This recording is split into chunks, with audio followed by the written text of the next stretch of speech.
Assalamualaikum warahmatullahi wabarakatuh. Anak-anak ibu yang solih dan solihah, kali ini kita akan mempelajari tentang lebih dekat kepada Allah dengan mengamalkan sholat sunnah.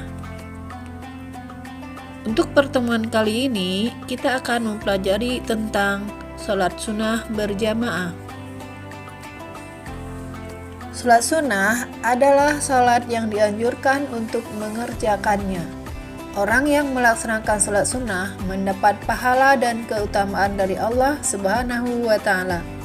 Namun, jika seseorang tidak melaksanakan sholat sunnah, dia tidak berdosa. Dalam hal melaksanakan sholat sunnah, Rasulullah memberi teladan yang penuh dengan kemuliaan.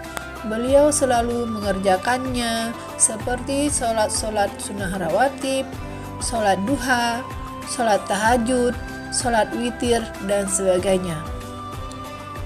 Di antara sekian banyak sholat sunnah, ada yang ditekankan untuk dikerjakan dengan berjamaah, ada yang dikerjakan secara munfarid atau sendirian, dan ada yang bisa dikerjakan secara berjamaah ataupun secara sendirian atau munfarid. Secara lebih rinci, sholat-sholat sunnah yang dilaksanakan secara berjamaah itu diantaranya adalah 1. Sholat Idul Fitri, 2. Sholat Idul Adha, 3. Sholat Kusuf atau sholat gerhana matahari, 4. Sholat Kusuf atau sholat gerhana bulan, 5. Sholat istisqa atau sholat untuk meminta hujan. Nah, sekarang kita bahas satu persatu. Yang pertama, sholat Idul Fitri dan sholat Idul Adha. Sholat Idul Fitri adalah sholat sunnah 2 rakaat yang dilaksanakan pada hari raya Idul Fitri pada setiap tanggal 1 Syawal setelah melaksanakan puasa Ramadan selama 1 bulan lamanya. Adapun hukum melaksanakan sholat sunnah Idul Fitri adalah sunnah muakkad, artinya sunnah yang dikuatkan.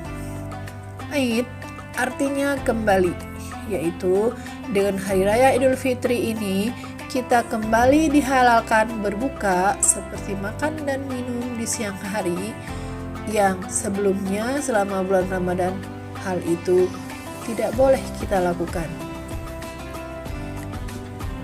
Kemudian sholat Idul Adha. Sholat Idul Adha adalah sholat yang dilaksanakan pada hari raya Kurban atau pada hari raya Idul Adha. Sholat ini dilaksanakan pada pagi hari tanggal 10 Zulhijjah bertepatan dengan pelaksanaan rangkaian ibadah haji di Tanah Suci. Dengan demikian, orang yang sedang melaksanakan ibadah haji tidak disunahkan melaksanakan sholat Idul Adha. Bagi orang yang tidak sedang melaksanakan ibadah haji, hukum melaksanakan sholat Idul Adha adalah sunnah muakkad atau sunnah yang sangat dianjurkan. Kemudian, tata cara sholat Idul Fitri dan sholat Idul Adha. Tata caranya sama, yang berbedanya hanya pada niatnya saja dan pada waktu pelaksanaannya. Yang pertama, pada rakaat pertama melakukan 7 kali takbir setelah membaca doa iftitah. Bacaan yang dibaca di sela-sela takbir adalah Subhanallah walhamdulillah wa la ilaha illallah wallahu akbar. Kemudian pada rakaat kedua melakukan takbir 5 kali setelah takbir intikal. Yang ketiga, setelah sholat maka dilanjutkan dengan khutbah. Kemudian yang kedua, sholat kusuf dan sholat khusuf. Sholat sunnah kusuf atau kusufus syamsi adalah sholat sunnah yang dilaksanakan ketika terjadi gerhana matahari. Hukum melaksanakan sholat ini adalah sunnah muakkad. Waktu pelaksanaan sholat kusuf adalah mulai terjadinya gerhana matahari sampai matahari kembali tampak utuh seperti semula. Sholat sunnah khusuf atau khusuful kamari adalah sholat sunnah yang dilaksanakan ketika terjadi peristiwa gerhana bulan. Hukum melaksanakan sholat ini adalah sunnah muakkad, sedangkan waktu sholat gerhana bulan mulai terjadi gerhana bulan sampai bulan tampak utuh kembali. Hal yang membedakan sholat khusuf dibandingkan pada sholat umumnya adalah dalam sholat khusuf setiap rakaat terdapat 2 kali membaca surah Al-Fatihah dan 2 kali rukuk, sehingga dalam 2 rakaat sholat khusuf terdapat 4 kali membaca surah Al-Fatihah dan 4 kali rukuk dan 4 kali sujud. Selanjutnya sholat istisqa. Sholat sunnah istisqa adalah sholat sunnah 2 rakaat yang dilaksanakan untuk memohon diturunkan hujan. Pada saat terjadi kemarau yang berkepanjangan sehingga sulit mendapatkan air, umat Islam disunahkan melaksanakan sholat istisqa untuk mendekatkan diri kepada Allah SWT, memohon ampun serta berdoa agar segera diturunkan hujan.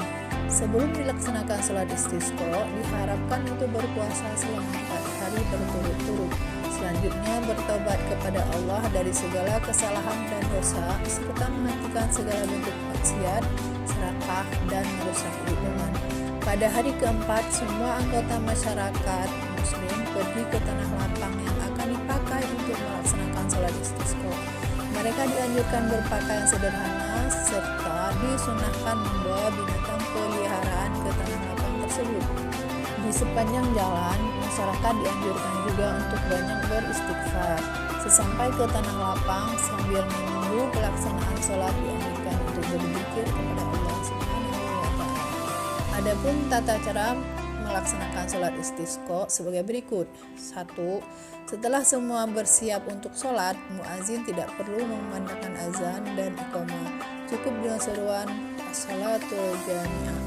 2. Sholat sunnah dilaksanakan seperti sholat sunnah yang lainnya. Setelah membaca surah Al-Fatihah, dianjurkan membaca surah-surah yang panjang.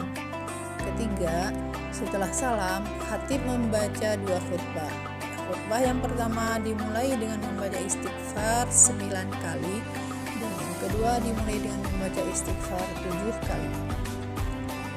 Alhamdulillah, pembelajaran kita sudah selesai. Kita akan simak kembali pembahasannya supaya kalian betul-betul paham materi yang disampaikan. Assalamualaikum warahmatullahi wabarakatuh.